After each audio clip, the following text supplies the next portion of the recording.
नमस्कार दोस्तों, मैं भोलाराम सैनी आपके अपने यूट्यूब चैनल अपनी स्कूल बिहार सैनी में आपका अभिनंदन एवं स्वागत करता हूं। कैसे हो दोस्तों? उम्मीद करता हूं कि आप कुशल मंगल होंगे। चलिए, आज का हमारा विषय रहेगा कवि परिचय संबंधित। और कवि परिचय संबंधित हम एक आज भक्ति काल के कवि को पढ़ेंगे। भक्ति काल में भी हम निर्गुण भक्ति के कवि को पढ़ेंगे। निर्गुण भक्ति में हम कबीरदास जी को पढ़ेंगे। हमने सूरदास जी का और तुलसीदास जी का पहले हमने अध्ययन कर लिया था भक्ति काल में, और दोनों ही सूरदास और तुलसीदास दोनों ही भक्ति काल के कवि थे, और भक्ति काल में भी वो सगुण भक्ति काव्य के कवि थे। आज हम कबीरदास जी का अध्ययन करेंगे, और कबीरदास जी निर्गुण भक्ति काव्यधारा के कवि हैं। कबीरदास जी के बारे में जानने से पहले हम आज का सुविचार देखेंगे, और आज का सुविचार हमारा है, धीरज रखो क्योंकि हर नया परिवर्तन आसान होने से पहले मुश्किल हुआ करता है। अर्थात हमें हमारे जीवन में जो लक्ष्य हैं उनको प्राप्त करने के लिए हमें धैर्य बनाए रखना चाहिए, क्योंकि वो आसान तब होगा जब पहले वो मुश्किल होगा। तो ये मुश्किल घड़ी है, इसको अच्छे से पार कीजिए, उसके बाद में सब कुछ आसान हो जाएगा। चलिए, आज हम कवि परिचय श्रृंखला में कबीरदास जी को पढ़ेंगे। और कबीरदास जी को पढ़ने से पहले आपको मैं हिंदी साहित्य के इतिहास के बारे में, जो मैं आपको पहले की वीडियो में भी बता चुका हूँ, शायद सूरदास या तुलसीदास के बारे में, भक्ति काल तक मैं आपको बोलेगा कि आचार्य रामचंद्र शुक्ल ने हिंदी साहित्य के इतिहास को 4 भागों में बांटा है। उन्होंने आदिकाल थोड़ा सा स्पेस लिखने की कोशिश करूँगा। उन्होंने आदिकाल, जिसकी समय सीमा 1050 से 1375 विक्रम संवत में है। ये विक्रम संवत में बताया गया है। उसके बाद में उन्होंने दूसरा जो काल रखा है वो भक्ति काल बताया है। भक्ति काल की श्रेणी में जो समय सीमा होता है वो विक्रम संवत 1375 से और 1700 विक्रम संवत के मध्य का भक्ति काल माना है। उसके बाद उन्होंने रीतिकाल, तीसरा काल जो माना है वो रीतिकाल है। रीतिकाल को उन्होंने 1700 से लेकर के विक्रम संवत 1900 तक माना है। उसके बाद तो आपको पता ही है आधुनिक काल आ जाता है। आधुनिक काल की समय सीमा उन्होंने 1900 से लेकर के अब तक की जो समय सीमा रखी है वो आधुनिक काल में रखी है। अब हम यहाँ पर देखेंगे कि भक्ति काल के जो कवि हैं ना, वो विक्रम संवत 1375 से और 1700 ईस्वी के मध्य में उनका जन्म हुआ है, और विक्रम संवत 1455 ईस्वी के लगभग कबीरदास जी का जन्म हुआ। तो स्वाभाविक सी बात है कि ये भक्ति काल के कवि हैं। लेकिन बात यह है कि भक्ति काल में भी कौन से काल कवि, क्योंकि भक्ति काल भी आचार्य रामचंद्र शुक्ल ने 2 श्रेणियों में बांटा है भक्ति काल को।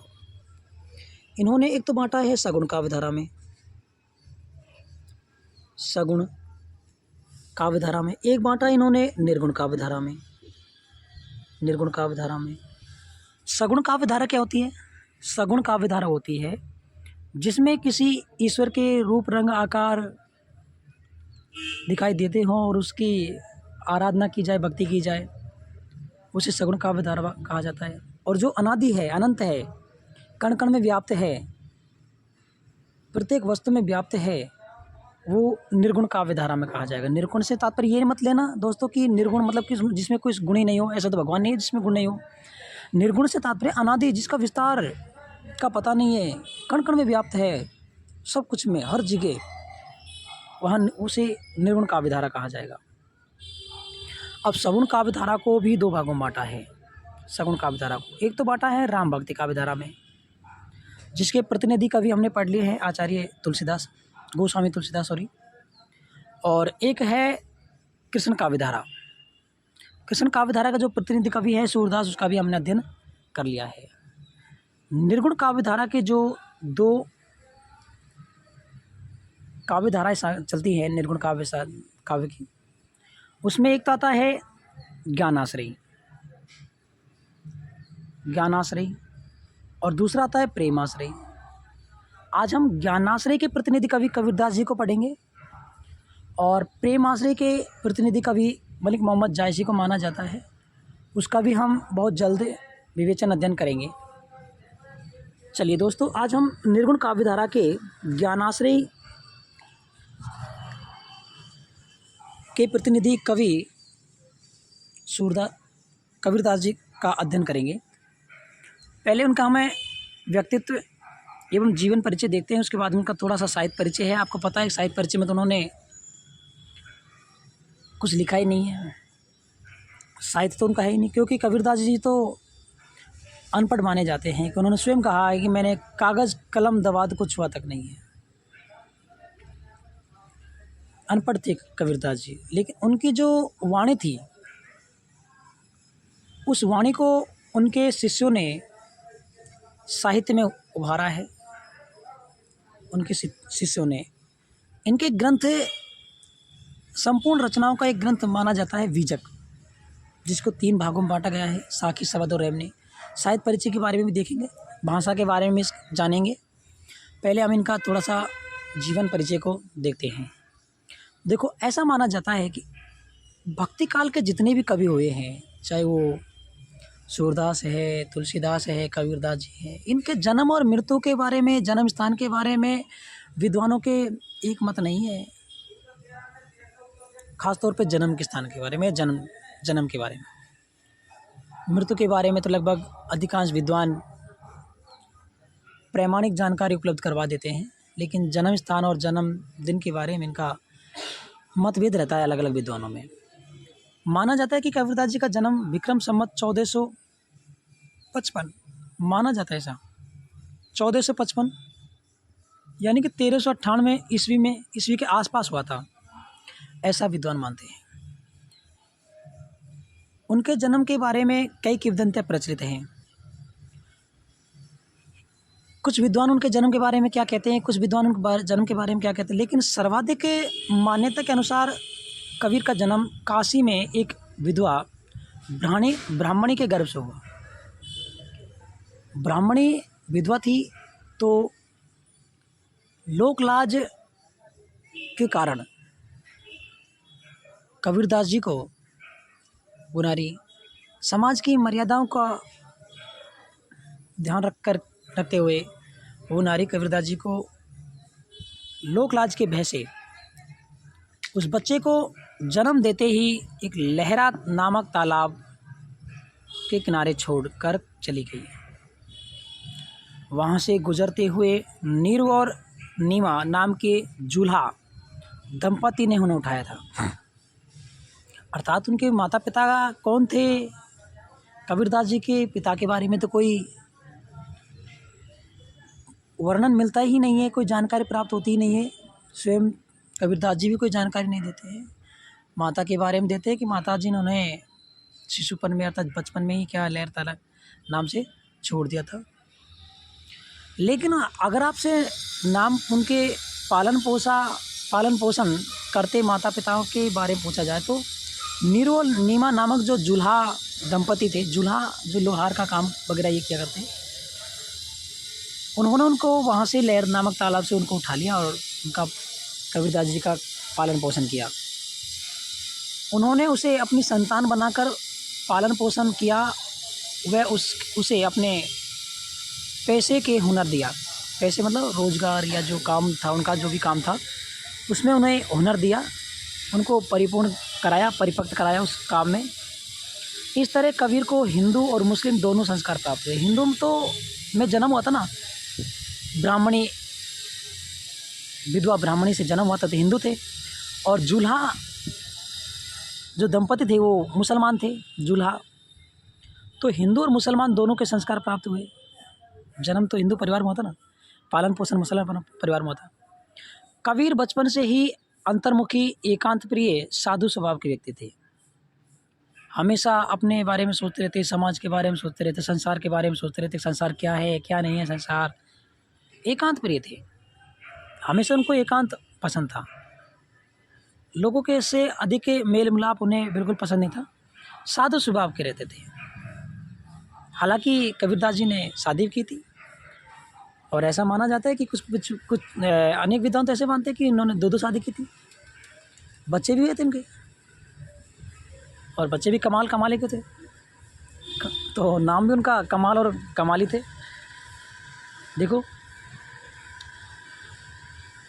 वे अपना पैतृक जूल्हा कार्य करते हुए प्रभु की भक्ति में लीन रहते थे। कबीर की पत्नी का नाम लोई था, लोई माना जाता है, और कुछ विद्वान रामजनिया भी इसकी दूसरी पत्नी का नाम बताते, जिसे ये प्यार से रामधनिया के नाम से पुकारते थे। लेकिन प्रमाणिक जानकारी नहीं है। प्रमाणिक जानकारी के अनुसार तो कबीर की पत्नी का नाम लोई है, जिनके दो पुत्र भी हुए, एक पुत्र और एक पुत्री। पुत्र का नाम कमाल और पुत्री का नाम कमाली था। पुत्र का नाम कमाल और पुत्री का नाम कमाली था। कबीर की मृत्यु मगहर में हुई, जहां उनकी समाधि अब भी मौजूद है। इस बात का विशेष तौर पर ध्यान रखें कि कबीरदास की मृत्यु कहाँ हुई है, मगहर में हुई, और वहाँ पर कबीरदास जी की समाधि भी बनी हुई है। जन्म की भांति उनकी मृत्यु तिथि के बारे में भिन्न भिन्न मत हैं। जिस प्रकार जन्म के बारे में कोई एक मत नहीं है ना, कि उनका जन्म कब और कहाँ हुआ, उसी प्रकार मृत्यु के बारे में भी एक मत नहीं है। किसी विद्वान के पास में प्रमाणिक जानकारी नहीं है कि कबीरदास जी का मृत्यु कब हुई थी। लेकिन निम्न दोहे के आधार पर उनकी मृत्यु संवत 1575 यानी कि सन 1518 ईस्वी में मानी जाती है, क्योंकि उन्होंने स्वयं कहा है अपने में ग्रंथों में, यानी अपने उनके शिष्यों ने लिखा है इस बात को, संवत 1575 क्यों मगहर को गोन। 1575 संवत 1575 की बात है। क्यों मगहर को गोन, माघ सुदी एकादशी रलो पौन में पौन। अर्थात उनके 1575 ईस्वी में उन्होंने अपने मगहर से क्या करते, गौन करते। गौन से मतलब है कि अपने इस संसार से विदा हो गए थे वो। कबीरदास जी के गुरु की बात की जाए तो कबीरदास के गुरु का नाम रामानंद था। आप ये कह सकते हो गुरु रामानंद के शिष्य थे। कबीर की भाषा को सदुकड़ी भाषा कहा जाता है। कबीर की भाषा को खिचड़ी भाषा भी कहा जाता है। कबीर की भाषा को पंचमेली भाषा भी कहा जाता है। कारण क्या है? कारण यही है कि कबीरदास जी एक साधु स्वभाव के व्यक्ति थे, संत थे, जो जगह जगह पर इन्होंने भ्रमण किया, और भ्रमण के माध्यम से जगह जगह जाने के माध्यम से इन्होंने ज्ञान प्राप्त किया, ज्ञान अर्जन किया। वहाँ की भाषा ने इन्हें प्रभावित किया। तो स्वाभाविक सी बात थी कि अनेक भाषाओं का इनको ज्ञान था।